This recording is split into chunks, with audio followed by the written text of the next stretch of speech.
Балалар 3-ші сынып әдебиеттік оқу тақырыбы құмырсқаның қанағаты 5-ші сабақ. Ертегінің түрлерін білетін боласың, және кейіпкерді сипаттай. Талап, еңбек, терең ой, қанағат, рақым.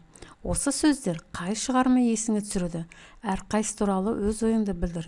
Әрине, Абай атамыздың өлеңнен алынған өзінді сөздер, қолдағы затты барын қанағат ету, үнемдеу оны, өзің қолың жеткен табыстарға жету, сол жеткен табыстарыңа риза болу керектігін айтылған.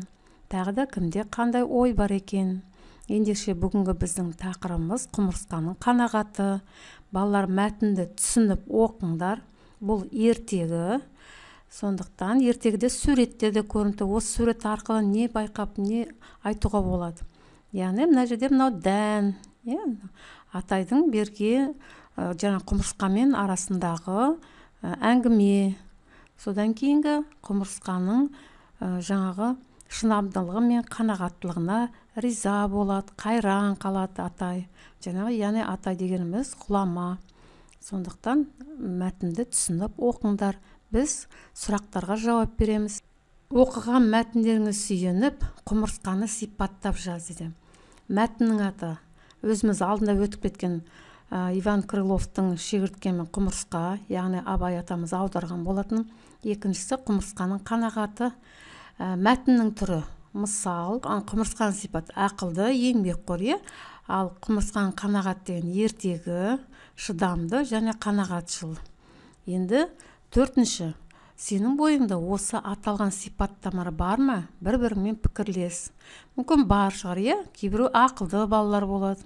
Үйінде анасына көмектесетін еңбекқор, сабақты жақсы оқитын балалар да бар. Шыдамдылықты да таныту керек. Үнемді де болу керек, әр нәрсені үнемдеп жұмсау деген сөз бар. Ал сонан кейін өзің тағы не қосар едің? Мына жерге достарыңмен бөлісіңдер.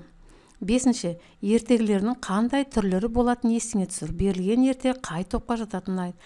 Ертегілер 3 түрге бөлінеді. Қиялға жайып ертегілер, хайуанаттар туралы ертегі және тұрмыс салт ертегілері.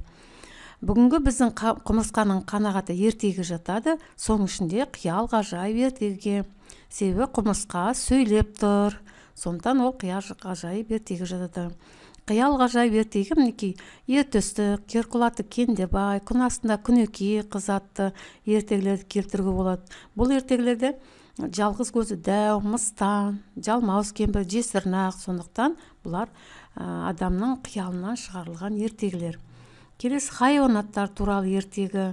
Бұл жерде жан-жануарлардың сөйлесуі. Мысалы, естеріңе түсіндіріңдерші, жыл басына таласқан хайуанаттар, олар бір-біріне әңгімелесіп, жаңа жыл басына таласады. Ол да хайуанаттар туралы ертегі жатады екен. Келесі тұрмыс салт ертегілерін Тазша бала, Алдар көсе, Қожанасыр, бай мен кедей туралы ертегілер жатады. Осыларды есіңе сақтап. Суретке қарап ертегіні әңгімеле, жоспар қыл. Бұл ертегіні 3 бөлікке бөлдік. Сондықтан жоспардың біріншісі жәндіктердің тілін білетін ғұлама. Ол ертегінің бас жағында мінекей 1 жылға жеткізерін депті құмырсқа дегенге аяқталады. Екінші, ғұламаның әрекеті, ол сөйлем бастала ғұлама құмырсқаның бастап орнынан тұрады деген бөлігі. Соңынан кейін құмырсқаның қанағатшылдығы, яғни қорытындысы ретінде бір дәм маған 1 жылға жетеді деп адам баласына үйретіпті деген осындай қорытындылайды. Неке балалар, сендер де құмырсқа сияқты қанағатшыл, үнемшіл, еңбекқор болыңдар. Осымен біздің сабағымыз аяқталды.